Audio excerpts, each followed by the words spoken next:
FBCN news और आपके साथ मैं हूं वैशाली व्यास। आइए बुलेटिन की शुरुआत करते हैं इस वक्त की अहम खबरों के साथ। मंदसौर में थमी आफत की बारिश, शांत हुआ नदियों का वेग। पशुपतिनाथ मंदिर अब फिर दर्शनार्थियों के लिए खुला। जुलूस में हुए विवाद के बाद युवक का मिला गले में फंदा लगा शव। परिजनों ने जताई हत्या की आशंका। मामला नाहरगढ़ थाना क्षेत्र के गांव कोटड़ा बहादुर का। मंदसौर में बीते 2 दिनों में हुई बारिश ने कहर मचा दिया। हालांकि बीते वर्षाई बाढ़ से सबक लिए प्रशासन की पहले से मुस्तैदी से कहीं कोई नुकसान की खबर नहीं मिली है। प्रदेश भर में हो रही बारिश के चलते जिले की चंबल और शिवना नदियां उफान पर है। चंबल नदी पर बने गांधी सागर बांध के 9 छोटे और 7 बड़े गेट खोले गए। बांध के 16 गेट से 3,32,549 क्यूसेक पानी को रिलीज किया जा रहा है। वहीं बांध के कैंचमेंट एरिया में 1,61,512 क्यूसेक पानी की आवक हो रही है। बांध का लेवल 1313 फीट है, जबकि बांध के वाटर लेवल को 1310 फीट के भीतर मेंटेन किया जा रहा है। नदी के निचले इलाकों और राजस्थान के चंबल इलाकों में अलर्ट किया गया है। उधर क्षेत्र में हुई बारिश से शिवना नदी पर बने अटल सागर बांध के सभी गेट खोल दिए गए, जिसके चलते शिवना का पानी भगवान पशुपतिनाथ मंदिर में समा गया। मंदिर का आधा हिस्सा और भगवान पशुपतिनाथ की प्रतिमा जलमग्न हो गई। हालांकि आज सोमवार को बारिश से राहत मिली है और देर रात से बारिश थमी हुई है, लिहाजा नदियों का वेग शांत हुआ है। सुबह शिवना के आगोश में समाये भगवान पशुपतिनाथ बाहर आए। मंदिर परिसर में जमी गाद को निकालकर मंदिर को दर्शनार्थियों के लिए खोला जा रहा है। इन सब के बीच किसानों में खुशी की लहर है। सूखे की मार झेल रहे मंदसौर जिले में राहत की बारिश ने मुरझाई फसलों को अमृत का काम किया है।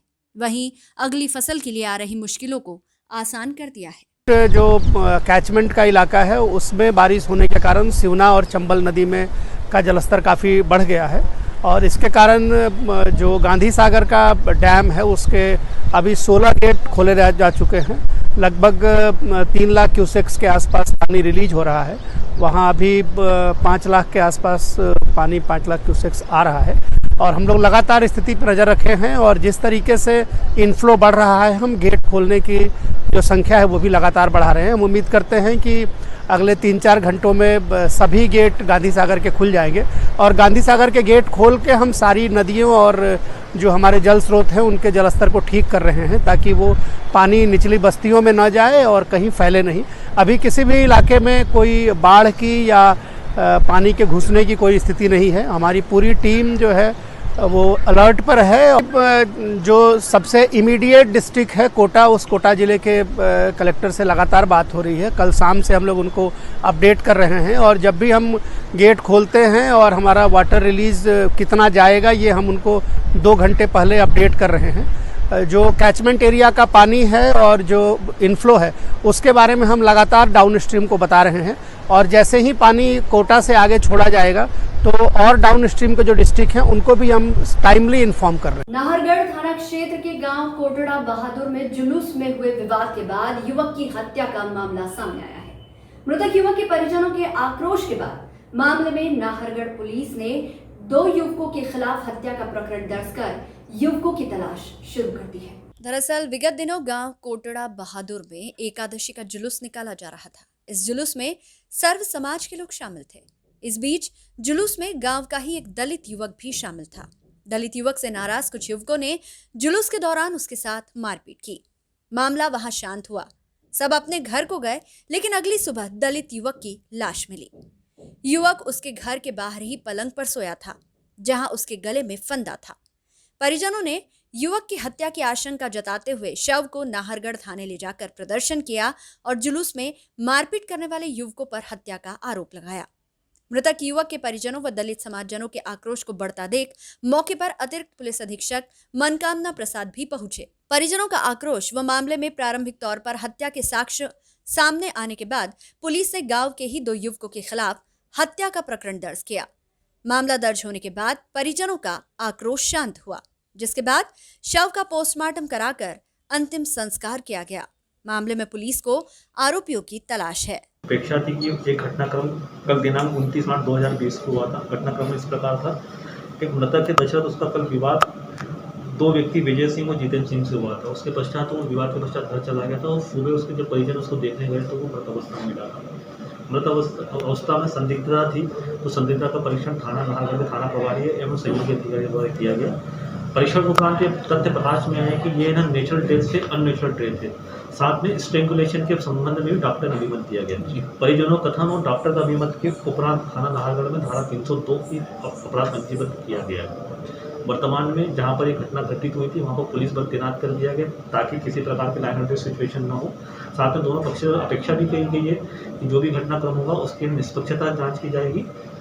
सर कितने आरोपी और क्या कुछ धारा है? प्रकरण में अभी प्रथमतः 2 आरोपी विजय सिंह और जितेंद्र सिंह के विरुद्ध धारा 302 बहादुरी के साथ सहपठित धाराओं में अपराध पंजीबद्ध किया गया। नाहरगढ़ से ललित शंकर धाकड़ की रिपोर्ट। सोमवार सुबह नगर कांग्रेस कमेटी नारायणगढ़ ने बस स्टैंड पर बारिश से फसल खराबी को लेकर प्रदर्शन किया।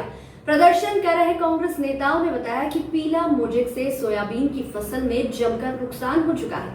वहीं भारी भरकम बिजली बिल से भी आम आदमी परेशान है। पिछले वर्ष का शेष मुआवजा और इस वर्ष खराब हुई फसलों के मुआवजे की मांग करते हुए ये प्रदर्शन किया गया।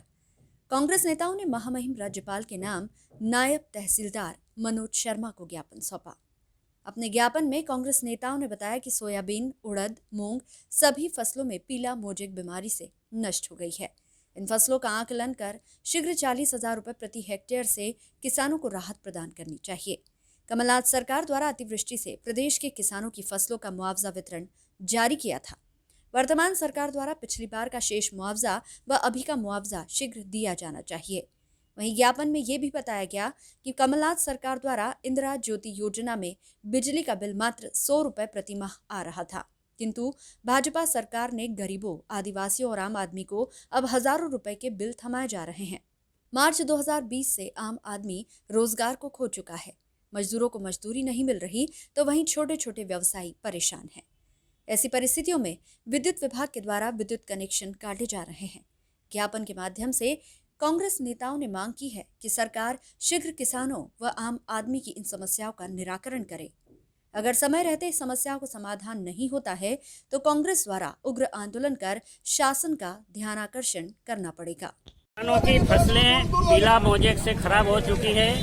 किसान गत वर्ष भी अतिवृष्टि से उसकी फसलें 100% नष्ट हो गई थी और इस बार अल्प वर्षा के कारण फसलों में कई प्रकार की बीमारियां आ गई है। इसलिए अफलन की स्थिति है, फसलें नष्ट हो चुकी है। पीला मोजेक से पूरे खेत साफ हो गए हैं, इसलिए कोई पैदावार होने वाली नहीं है।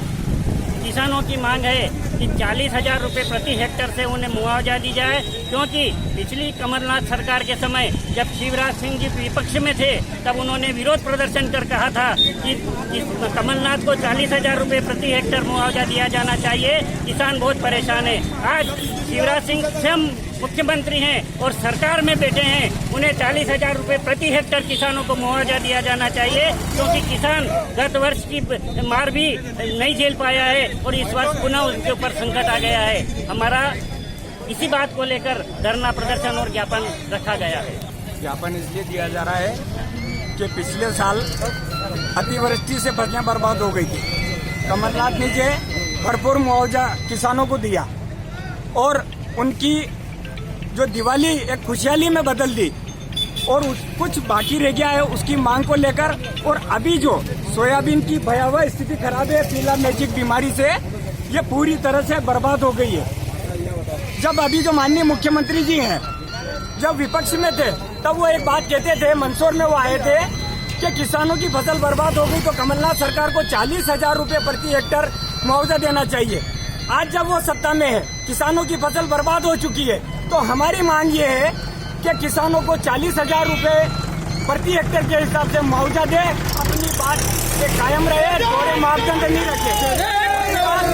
तो कमलनाथ सरकार में बिजली के बिल जो इंदिरा ज्योति योजना के तहत 100 रुपये प्रति व्यक्ति आ रहा था आम आदमी के, आज उसकी स्थिति इतनी भयावह है कि 3-3 हजार और 4-4 हजार लोगों के गरीबों के बिल आ रहे हैं, वो बिल भर नहीं पा रहे हैं। उनने एक बात और कही थी क्या अगर कोई आपका बिजली का बिल भरने की जरूरत नहीं, उसकी होली जलाओ, और अगर इसको काट दिया जाता है तो ये शिवराज मामा आपका बिल आके जोड़ेगा। तो हमारा उनसे अनुरोध है कि जिन गरीब उपभोक्ताओं के बिजली के कनेक्शन काटे जा रहे हैं तो वो आके और अपना इनके कनेक्शन जोड़े और अपनी बात पे कायम रहे। पिछले दिनों मंदसौर जिले में विश्व हिंदू परिषद के विभागीय मंत्री श्रवण सोनी के परिवार के साथ राजस्थान पुलिस द्वारा घर में घुसकर बदतमीजी व अभद्रता पूर्वक व्यवहार का मामला सामने आया।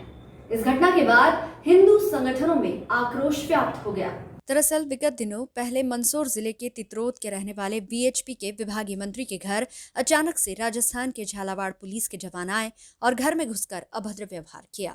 वहीं परिवार के सदस्यों को भी परेशान किया। राजस्थान पुलिस की इस हरकत के बाद हिंदू संगठनों में नाराजगी है।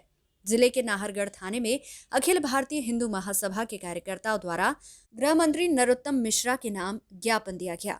ज्ञापन में मांग की गई है कि इस तरह की कार्रवाई से परिवार में भय का माहौल उत्पन्न हो गया है, जिसके चलते प्रशासन को मामले में उचित जांच की मांग करना चाहिए। हम अखिल भारत हिंदू महासभा से हैं, तहसील प्रवक्ता।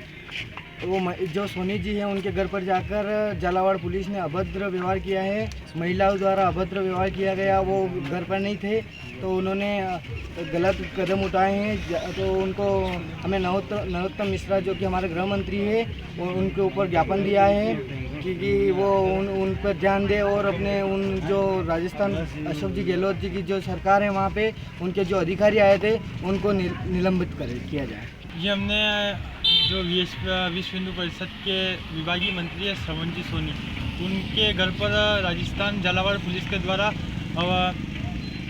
समय आकर जब वो घर पर नहीं थे और वहाँ महिलाएं उपस्थित थी तो बिना सीतामऊ थाना अधिकारी जो है उनको सूचना दिए बिना झालावाड़ पुलिस ने कार्रवाई की है और उनके पास कुछ सबूत नहीं है। बिना ढंग से उन्हें कार्रवाई की है और पूरी मतलब कि कोई कार्रवाई का कोई मैटर नहीं आ रहा है, कहीं से कहीं उनका नाम नहीं आ रहा है। और अखिल भारत हिंदू महासभा ने उक्त विषय में नाहरगढ़ थाना प्रभारी गिरीश जी जजुलकर को ज्ञापन दिया है और मांग की है कि झालावाड़ पुलिस के ऊपर कार्रवाई की जाए और वहाँ के जो पदाधिकारी है उनको सस्पेंड किया जाए। नाहरगढ़ से ललित शंकर धाकड़ की रिपोर्ट। नाहरगढ़ थाना क्षेत्र के कोटड़ा बहादुर गांव में युवक की हत्या के मामले में गांव के 2 युवकों पर मामला दर्ज होने के बाद निष्पक्ष जांच की मांग करते हुए राष्ट्रीय राजपूत करणी सेना ने सोमवार सुबह पुलिस अधीक्षक कार्यालय पहुंचकर ज्ञापन सौंपा।